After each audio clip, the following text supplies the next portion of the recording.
Stamford university, ক্যালিফোর্নিয়ার Stamford ইউনিভার্সিটির একজন প্রফেসর ফ্রেডরিক লাস্কিন, ওনার একটা আর্টিকেল আমি পড়েছি। ওখানে উনি গবেষণা চালিয়েছেন, অনেক মানুষের মধ্যে গবেষণা চালিয়ে দেখেছেন যে যারা অন্যরা ক্ষমা করতে পারে না এদের রোগবালাই বেশি, কষ্ট বেশি, আর যারা সহজে ক্ষমা করে দেয় এরা সবসময় শান্তিতে থাকে। এটা পরীক্ষিত, এটা ওনার একটা রিসার্চ। এরপর আমেরিকাতে একটা স্টেট আছে ম্যাসাচুসেট, এই ম্যাসাচুসেট জেনারেল হসপিটালে একজন পৃথিবী বিখ্যাত সাইকিয়াট্রিস্ট বসে, মনোবিজ্ঞানী, নাম হচ্ছে প্রফেসর হারবার্ট বেনসন। এই হারবার্ট বেনসন উনিও ওনার সব রোগীদেরকে দিয়ে একটা ফর্ম পূরণ করায়, সেখানে উনি কিছু কোশ্চেনার ছুড়ে দেয়, প্রশ্ন করে আর উত্তর নেয়। পরে জরিপ করে উনি দেখতে পেয়েছে ওনার যে সমস্ত রোগীরা মনের ভিতরে রোগ, এই রাগ, এই ক্ষোভ, এই হিংসা বিদ্বেষ এগুলো অন্তরে পুষে রেখেছে, এদের স্ট্রোক করার এবং হার্ট অ্যাটাক করার রেটিংটা বেশি, এরা মেন্টাল স্ট্রেসে ভোগে বেশি। আর যারা সহজে ক্ষমা করে দেয়, মাফ করে দেয়, এদের মধ্যে এই রোগ বালাই নাই। যেরকম সুবহানাল্লাহ, ওয়াল আফিনা আনিন নাস, আজকে থেকে আমরা মানুষের ক্ষমা করে দিব। কারো জন্য অন্তরে কোনো হিংসা বিদ্বেষ পুষে রাখা যাবে? অনেকে এগুলোর ভুলতে চায় না, পেলে পুষে বড় করে, আর ভিতরে খালি জ্বলে। ভিতরে কি করে? এই জ্বালাও পোড়াও আমরা বয়ে বেড়াতে চাই না। মুসনাদে আহমদ ইবনে হাম্বলের হাদিস, চমৎকার একটা ঘটনা। কানগুলো খরগোশের কানের মতো খাড়া করে শোনেন। আল্লাহ রাসূল সাল্লাল্লাহু আলাইহি ওয়াসাল্লাম কোন একটা মজলিসে একজন আনসারী সাহাবীর ব্যাপারে ঘোষণা দিল, বলল এখন যে সাহাবী এসে বসবে সে সাহাবী জান্নাতি। আনসারী সাহাবী এসে বসলো, সবাই তো অবাক, আমাদের কারো ব্যাপারে বিশ্বনবী এই কথা বলল না, এই আনসারী সাহাবী জান্নাতি। আবার কয়েকদিন পরে আরেকটা মজলিসে বিশ্বনবী আবার ঘোষণা দিলেন, এই মুহূর্তে এমন একজন সাহাবী এসে এইখানে বসবে, এই সাহাবীটা জান্নাতি। সবাই খেয়াল করে দেখলো, আগের মজলিসে যেই লোকটাকে বিশ্বনবী জান্নাতি বলে ঘোষণা দিয়েছে, আজকেও ওই সাহাবী এসে ওই জায়গায় বসেছে।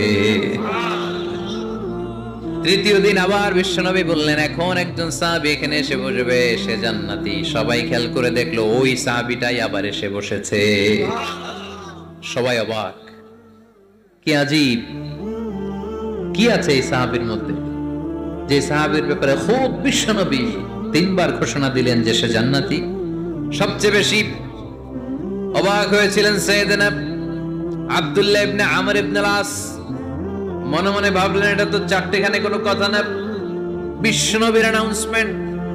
দুনিয়ার বুকে বিশ্বনবী তিনবার এই আনসারী সাহাবীকে জান্নাতি বলে ঘোষণা দিয়েছে, নিশ্চয়ই এই সাহাবীর এমন বিশেষ কোন আমল আছে, এমন বিশেষত্ব আছে যেটা আমাদের মধ্যে নাই। যেমন করেই হোক এই সাহাবীর ভেতরের সব খবর আমার জানতে হবে। সাইয়েদনা আব্দুল্লাহ ইবনে আমর ইবনে আস একবার পরিকল্পনা করে ওই সাহাবীর বাড়িতে চলে গেলেন, যে বললেন, ভাই আমার আব্বার সাথে কয়েকদিন ধরে ঝগড়া, আমার ঘরে থাকতে মন চাচ্ছে না, তোমার বাসায় মেহমান হয়ে এসেছি, যদি তুমি অনুমতি দাও তোমার বাড়িতে 3 দিন মেহমান হয়ে আমি থাকতে চাই। কয়দিন?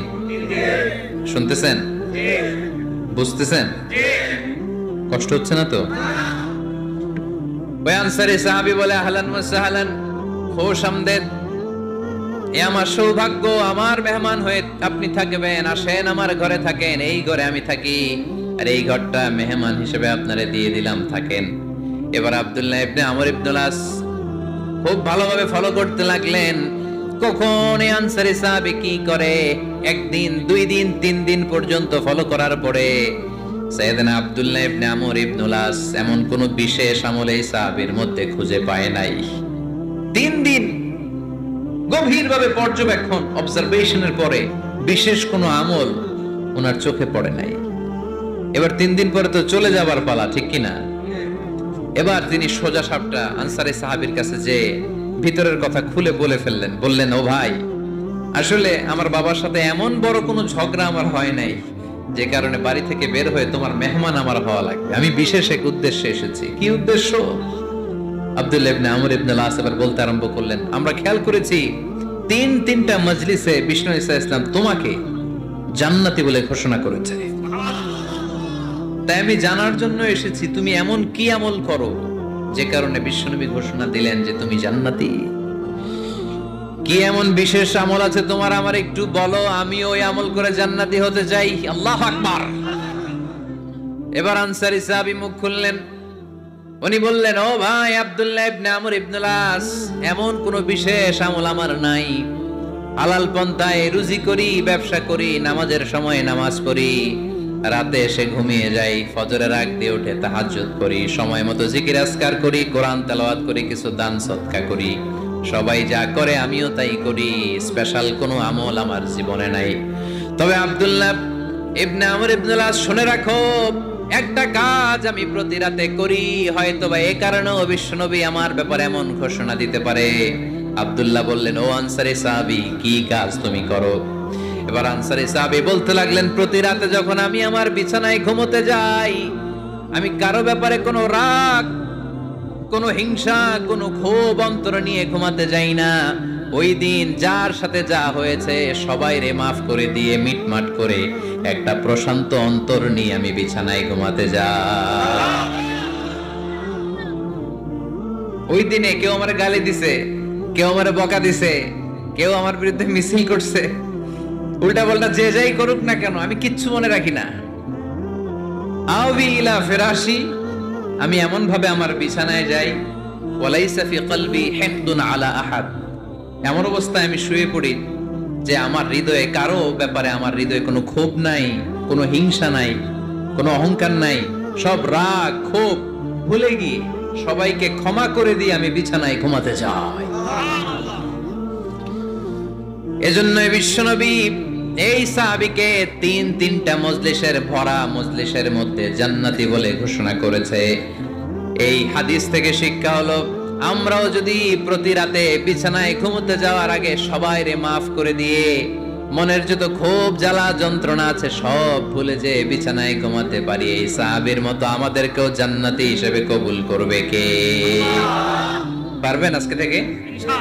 বিছানায় যাওয়ার আগে কি করবেন? আজকে সবাই রে মাফ করে দেব। যে আমার উপর জুলুম করছে ওই বিচার আল্লাহ করবে। কে কি বললো ওটা দেখার দরকার নেই। কারো ব্যাপারে কোনো ক্ষোভ, কোনো তিক্ত অভিজ্ঞতা, জ্বালা যন্ত্রণা অন্তরে রাখবেন? রাখলে লাভ না লস? এটা আরো জ্বালা দিবে আমারে, এটা আরো ভেতর থেকে কষ্ট দিবে। It will burn me inside, ভিতরে জ্বালিয়ে পুড়িয়ে শেষ করে দিবে। এগুলো বয়ে বেড়াতে চাই না আমি সব মাফ করে দিতে চাই। চিল্লায় বলো ঠিক কিনা? ইসলাম অনেক সুঠামও ছিলেন, অনেক শক্তিশালী ছিলেন। আমরা সিক্স প্যাক বলি না? কয় প্যাক? ওই কয় সিক্স প্যাক। তোমার কয় প্যাক? Six pack. এখন ইসলামের সিক্স প্যাক ছিল, অর্থাৎ বিশ্বনবীর এই জায়গাটা উঁচু ছিল, সুঠামো, আর পেটটা ছিল চাপা। আর আমাদের এইটা চাপা, পেট এত বড়। আছে না নাই? খাইতে খাইতে এখন দরজা খোলার জন্য ধাক্কা দেয়া লাগে না, কারণ পেট আগে চলে, পেটের ধাক্কায় দরজা খুলে যায়। আছে না নাই? না, আপনার নবী দেখতে এমন ছিলেন না। আপনার নবী দেখতে অনেক স্মার্ট ছিল। আমার নবী, আমাদের নবী দেখতে অনেক সুঠামও ছিল। এ ধরার সবচাইতে সুন্দরতম মানুষ ছিল। বিশ্ব নবীর চাইতে সুন্দর কেউ ছিল না। অনেকে বলে সাইয়েদনা ইউসুফ আলাইহিস সালাম সুন্দর, এটা ঠিক, কিন্তু আমার নবীর চাইতে বেশি নয়। ঠিক কি না? বিশ্বনবী বলতেন, আনা মালিহুন ওয়া আখি ইউসুফ সাবিহুন, আমি বিশ্বনবী মালিহ। মালিহ এসেছে মিলহুন থেকে। মিলহুন মানে কি? লবণ, তার মানে লাবণ্যময়। লবণ থেকে লাবণ্যময়। বিশ্বনবী ছিল লাবণ্যময়, সুন্দর। ইউসুফ আলাইহিস সালাম ছিলেন সাদা সুন্দর। এদিকে লাবণ্যময়, এদিকে সাদা, কোনটা নেবেন? লাবণ্যময় সুন্দর, সবার কাছে প্রিয়। ঠিক কি না? এত শক্তিশালী ছিলেন। এক হাতের ভেতরে জান্নাতের 40 জন মানুষের শক্তি ঢুকিয়ে দিয়েছে কে? মক্কার সবচেয়ে বড় কুস্তিগির, যিনি রেসলিং খেলতেন, ওনাকে ধরে 3 আছাড় মেরেছেন। তাহলে শক্তি কম না বেশি? অসাধারণ শক্তি ছিল, অনেক স্ট্রেংথ ছিল বিশ্বনবীর। এরপরে ওয়াকানা কাফুহু আলিয়ানু মিনাদ দিবাজ, শক্তির কথা গেল। এবার আসছে বিশ্বনবীর হাত ছিল কোমল। হাত ছিল কি? আলিয়ানু মিনাদ দিবাজি ওয়াল হারির, সফট ছিল, সফটার দেন সিল্ক। রেশমের চেয়েও বেশি সফট, বেশি নরম। রেশমি কাপড় ধরেছেন না, জর্জেট রেশমি, সফট লাগে না? বিশ্বনবীর হাতটা রেশমি কাপড়ের চেয়ে বেশি সফট ছিল, তুলতুলে ছিল, নরম ছিল। এজন্যই একবার কেউ মুসাফার চান্স পেলে আর ছাড়তে চায় না। সুবহানাল্লাহ। বাড়িতে গিয়া শক্তিশালী ছিলেন, কোমল স্কিনের ছিলেন, এবং বিশ্বনবী বলতেন আল মুমিন আল কবি খায়রুম মিনাল মুমিন আদ দাঈফ। শক্তিশালী মুমিন দুর্বল মুমিনের চেয়ে শ্রেষ্ঠ। শক্তিশালী মুমিন দুর্বল মুমিনের চেয়ে আল্লাহর কাছে বেশি প্রিয়, ঠিক কিনা? কারণ দুর্বল মুমিন খালি তাকবীর দিয়ে দাঁড়ায় থাকবে, বোমা ফাটলে দিবে দৌড়, আছে না নাই? সবল মুমিন গুলো সীসা ঢালা প্রাচীরের মতো পায়ের সাথে পা লাগিয়ে হাতের সাথে হাত লাগিয়ে দাঁড়াবে। পিছন থেকে কেউ যদি নেতারে মারতে আসে, ওদেরকে মেরে নেতা পর্যন্ত পৌঁছতে পৌঁছতে 1 ঘন্টা লেগে যাবে, ঠিক কিনা? এজন্য সুঠাম ও দেহি হওয়া এটা সুন্নাহ। ডায়েট করা, খাবার দাবার বুঝে শুনে খাওয়া, শরীরটাকে ফিট রাখা, অলওয়েজ কিপ ফিট, ফিট থাকার চেষ্টা করবেন, এটা কিন্তু সুন্নাহ। বিশ্বনবী শিখিয়েছেন, সুবহানাল্লাহ পড়েন। তাহলে স্কিন কেমন ছিল জানলাম, রেশমের চেয়েও সফট। আর শক্তি কম না বেশি? এরপরে ওয়াকানা রাবাআতাম মিনাল কওম, মাঝারি আকৃতির লোক ছিলেন। লাইসা বিত্তাবিল ওয়ালা বিল কাসীর, খুব বেশি লম্বাও ছিলেন না, আবার খুব বেশি খাটোও ছিলেন না, মাঝামাঝি আকৃতির ছিলেন। পড়েন সুবহানাল্লাহ। খুব বেশি লম্বা হইলে দেখতে সুন্দর লাগে না, ঠিক কিনা? খুব লম্বা এমনি তাকানো লাগে, টুপি পরে যায়, ঠিক কিনা? আর খাটো হইলে নিচের দিকে তাকায় থাকা লাগে। মাঝামাঝি আকৃতির ছিলেন, সুবহানাল্লাহ। ওয়া কানা আযহারাল লাউন, ব্রাইট কালার, ফর্সা রঙের মানুষ ছিলেন। কি রঙের? রংটা ছিল ব্রাইট কালার। সিভি লিখতে গেলে লিখতে হয় কালার কি, ব্ল্যাক অর ব্রাইট। আপনি যদি ব্রাইট হন, you have to write down bright colour. বিশ্বনবী ছিলেন ফর্সা। কি ছিলেন? মনে থাকবে না ভুলে যাবেন? ওয়াকুবিদা ওয়ালাইসা ফি রাসিহি ওয়া লিহিয়াতিহি 20 শা'রা বাইদা। বিশ্বনবী যখন ইন্তেকাল করেন, ওনার দাড়ি আর চুল মিলে 63 বছর বয়সে 20টা দাড়ি চুলের বেশি পাকে নাই। কোন সুবহানাল্লাহ। হায়াত পাইছে 63 বছর, দাড়ি আর চুল মিলে পেকেছে মাত্র কয়টা? আমগো 40 বছরে সব সাদা, আছে না নাই? এজন্য জাইতুনের তেল মাখবেন। কি মাখবেন চিনেন? Olive oil. বাজারে পাওয়া যায় না? 3 ক্যাটাগরির আছে। একটা আছে extra virgin, less than 1% acid দিয়ে পিউরিফাই করে, খাওয়াও যায়, সালাদে ড্রেসিং করা যায়। আবার এগুলো ইদানিং ওই যে পিজা বানানোর সময় দেয়। ঢাকায় পিজা হাট আছে নাকি? আছে না? এই পিজা হাটে যখন পিজা বানায়, এই জলপাই কেটে কেটে দেয়, আরব দেশের জলপাই। আরেকটা আছে শুধু ভার্জিন, 2% অ্যাসিড দিয়ে পিউরিফাই করে। আরেকটা আছে রিফাইন্ড পিওর, 4% 5% অ্যাসিড দিয়ে পিউরিফাই করে। এই জাইতুনের তেল তাম্বুতু বিদ্দুহনি ওয়া সিবগিল লিল আকিলিন। এটা তেল মালিশের কাজেও ব্যবহার হয়, আবার খাওয়াও যায়, আবার ডাল ভেঙে মেসওয়াকও করা যায়। জাইতুন বরকত আর বরকত, সুবহানাল্লাহ। এজন্য আল্লাহ জাইতুনের কসম কেটে বলেছেন ওয়াত্তিন, সবাই ওয়াত্তিন। আবার বিশ্বনবী বলতেন নি'মা সিওয়াকি আয-জাইতুন, জাইতুনের মেসওয়াক কতই না ভালো। ফাইন্নাহু সিওয়াকি, এটা আমি নবীর সাওয়াক। ওয়া সিওয়াকুল আমবিয়া মিন ক্বাবলি, আর আমার আগে যত লক্ষ লক্ষ নবী ছিল, সব নবীরা জাইতুনের ডাল দিয়ে মেসওয়াক করেছে। মনে থাকবে? এজন্য এই জাইতুনের তেল খাবেন, মালিশ করবেন। বিশ্বনবী বলেছেন তেল খাও, তেল দাও, তেল মালিশ করো, তেলের ভেতরে আল্লাহ বরকত ঢুকিয়ে দিয়েছে। বিশ্বনবীর দাড়ি আর চুল সবগুলো মিলে মাত্র পাকা ছিল 20টা। চিল্লায় বলেন কয়টা? ইয়াতালা'লা'ু ওয়াজহুহু তালা'লু আল কমার, বিশ্বনবীর চেহারাটা পূর্ণিমার চাঁদের চেয়েও বেশি জ্বলজ্বল করত। সুবহানাল্লাহ কয় না? চাঁদের চেয়ে সুন্দর তুমি নবী আমার কমলিওয়ালা, চাঁদের চেয়ে সুন্দর তুমি নবী আমার কমলিওয়ালা, দু জাহানের বাদশা তুমি প্যারা নবী সাল্লে আলা, দু জাহানের বাদশা তুমি প্যারা নবী সাল্লে আলা, চাঁদের চেয়ে সুন্দর তুমি নবী আমার কমলিওয়ালা। চিৎকার করে সুবহানাল্লাহ। তুলু শাআরি ইলা শাহমাতাইল উযুন, বিশ্বনবীর চুলগুলো লম্বা ছিল। কি ছিল? সব নবীদের লম্বা চুল ছিল। সুবহানাল্লাহ পড়েন। আলামাতুল খাওয়ারিজি হালকুশ শা'r, খারিজিদের আলামত হচ্ছে চুল গুটি গুটি করে রাখা, ছোট ছোট করে রাখা, চুল ছেটে রাখা। সব নবীদের চুল লম্বা ছিল। মাঝে মাঝে ইলা শাহমাতাইল উযুন, এত লম্বা চুল রাখতেন কানের লতি বরাবর হয়ে যেত। কখনো নিসফিল উযুন, কানের মাঝামাঝি বরাবর, আবার কখনো কখনো ইলাল মানকিবাইন, কাঁধ বরাবর লম্বা চুল রাখতেন বিশ্বনবী। পড়েন সুবহানাল্লাহ। ইয়াং পোলাপানরা খুশি, দলিল পেয়ে গেছে চুল লম্বা রাখার। সব খুশি না? হ্যাঁ, আব্বা আম্মা না করে আজারি ভাই কইছে চুল লম্বা রাখা যাবে। কিন্তু এই হেয়ার কাটেও তোমার একটা সৌন্দর্য থাকতে হবে। আর স্কুলের যদি ড্রেস কোড থাকে, হেয়ার কাটের কোড থাকে, ওইটা মেনটেন করতে হবে, ঠিক কিনা? এখনকার ইয়াং ছেলেরা অদ্ভুত কিছু কাটিং দেয়, এখানে আছে কিনা জানি না। তারা যেটা করে, না না এখানে নাই, ওরাই কয় আছে। নাহা রাসূলুল্লাহ সাল্লাল্লাহু আলাইহি ওয়াসাল্লাম আনিল কাযাহ, বিশ্বনবী কাযাহ হেয়ার কাট দিতে নিষেধ করেছেন। কাযাহ হচ্ছে কিছু জায়গা চুল একেবারে চামড়ার সাথে লাগিয়ে ফেলা, আবার কিছু জায়গায় চুল বড় রাখা, আছে না নাই? ইদানিং ছেলেপেলারা এগুলো দিতে শুরু করেছে, এটা নিষেধ। এই কাযাহ হেয়ার কাট কোনো মুসলমান দিতে পারে? কেউ যদি ভুলে দিয়েও থাকো, সামনে থেকে আর কখনো দিবা না, রাজি তো? তাহলে বিশ্বনবীর চুলগুলো লম্বা ছিল। কাসীরুশ শা'r, ঘন চুল ছিল, টাক মাথা ছিলেন না।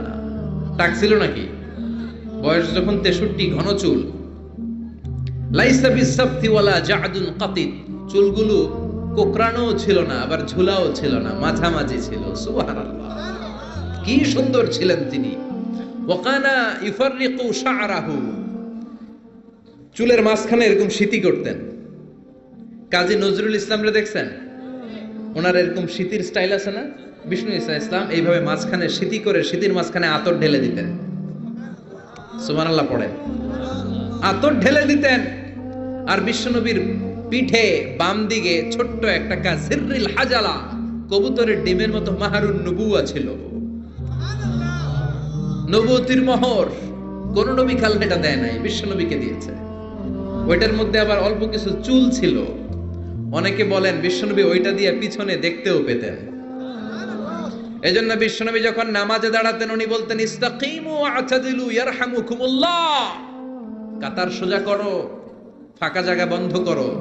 এর কারণ তোমরা পিছনে কি করো, আমি সামনে যেমনে দেখি পিছনেও ঠিক তেমনে দেখি। এজন্য আল্লাহ বিশ্বনবীকে মাহারে নবুয়া দিয়েছিলেন। কাসিররিল হাজালা আবিয়াদুল ইবিতাইন, বিশ্বনবীর বগল ছিল শুভ্র সাদা। আমাদের বগল কি সাদা? কুসকুসে কালো, ঠিক কি না? ক্লিন রাখতে হবে, বিশ্বনবী ক্লিন রাখতেন। কিন্তু বিশ্বনবীর বগল ছিল ধবধবে সাদা, বগল দুটো ছিল ধবধবে সাদা। আমরা দোয়া করি এইভাবে। বিশ্বনবী মাঝে মাঝে দোয়া করতে করতে, বৃষ্টির জন্য যখন দোয়া করতেন, হজের ময়দানে আরাফাতে যখন দোয়া করতেন, এইভাবে দোয়া করতেন। এইভাবে হাত তোলেন, আমার মতো আবেগে মাঝে মাঝে এইভাবে হাত তুলে দোয়া করতেন। পড়েন সুবহানাল্লাহ। তো এইভাবে দোয়া করলে বগল দেখা যায় না? সাহাবারা বলতেন হাত্তা ইউরা বায়াযু ইবতাই, আমরা দেখতাম বিশ্বনবীর বগলটা দুধের মতো ধবধবে সাদা। মুস্তাওয়াল জাবিন, প্রশস্ত ললাট ছিল, কপালটা বড় সুন্দর ছিল। আসাম্মুল আনফ, খাড়া নাক ছিল, বোচা ছিল। বিশ্বনবীর নাক বোচা ছিল। নোয়াখালীতে নাক এরকম হইলে আপনারা কি বলেন? হ্যাঁ, কি গোসা, বোচা? হ্যাঁ, এই বোচা নাক ছিল না বিশ্বনবীর, খাড়া নাক ছিল। আসাম্মুল আনফ, প্রশস্ত ললাট। কাসুল লিহিয়া, ঘন দাড়ি ছিল। দাড়ি কি ঘন ছিল? সুবহানাল্লাহ পড়েন। মুফাল্লিজুল আসনান, পরিপাটি দাঁত ছিল। চুলগুলো সাজিয়ে রাখতেন, দাড়িগুলো সাজিয়ে রাখতেন। এই সুন্দর চেহারাটা নিয়ে যখন আয়নার সামনে দাঁড়াতেন, জোস জোস পোজ দিতেন না? কি দিতেন না? এখন ইয়াং পোলাপান কয় আয়নার সামনে দাঁড়াইয়া দেই জোস জোস পোজ। আছে না নাই? আছে, নোয়াখালীতেও আছে। তো বিশ্বনবী জোস পোজ দিতেন না, তিনি আয়নার সামনে দাঁড়িয়ে বলতেন আল্লাহুম্মা হাসানতা খালকি ফা আহসিন খুলুকি। আল্লাহু আকবার। হোয়াট এ অ্যাটিটিউড, কত চমৎকার অ্যাটিটিউড ছিল বিশ্বনবীর। সুন্দর চেহারাটা নিয়ে, সুন্দর দেহটা নিয়ে আয়নার সামনে যখন দাঁড়াতেন বলতেন, আল্লাহ আমার চেহারাটা, আমার অবয়বটা যেমনি সুন্দর করেছেন, আমার আচরণটাও সুন্দর করে দিয়ে, আমার বাহিরটা যেমন সুন্দর ভিতরটাও সুন্দর করেন। আমি বাইরে যেমনি ফর্সা, আমার কলিজাটারও ফর্সা করে দিয়েন। অনেক মানুষ আছে বাইরে সাদা ভিতরটা কালো, আছে না নাই? অনেকে আছে বাইরে কুচকুচে কালো অন্তরটা ধবধবে সাদা, আছে না নাই? বিশ্বনবীর বাহিরটা যেমনি সুন্দর ভিতরটারেও সুন্দর করেছে কে? এজন্য মনে থাকবে তো, আয়নার সামনে দাঁড়িয়ে কি পড়বেন? আল্লাহুম্মা, সবাই পড়েন আল্লাহুম্মা হাসানতা খালকি ফাআহসিন খুলুকি, আল্লাহুম্মা হাসানতা খালকি ফাআহসিন খুলুকি। এর মানে হলো আল্লাহ চেহারাটা যেমনি সুন্দর করেছেন, আমার আচরণও সুন্দর করে দিয়েন। পড়েন সুবহানাল্লাহ। এই হচ্ছে সংক্ষিপ্ত ভাবে বিশ্বনবীর দৈহিক গঠন।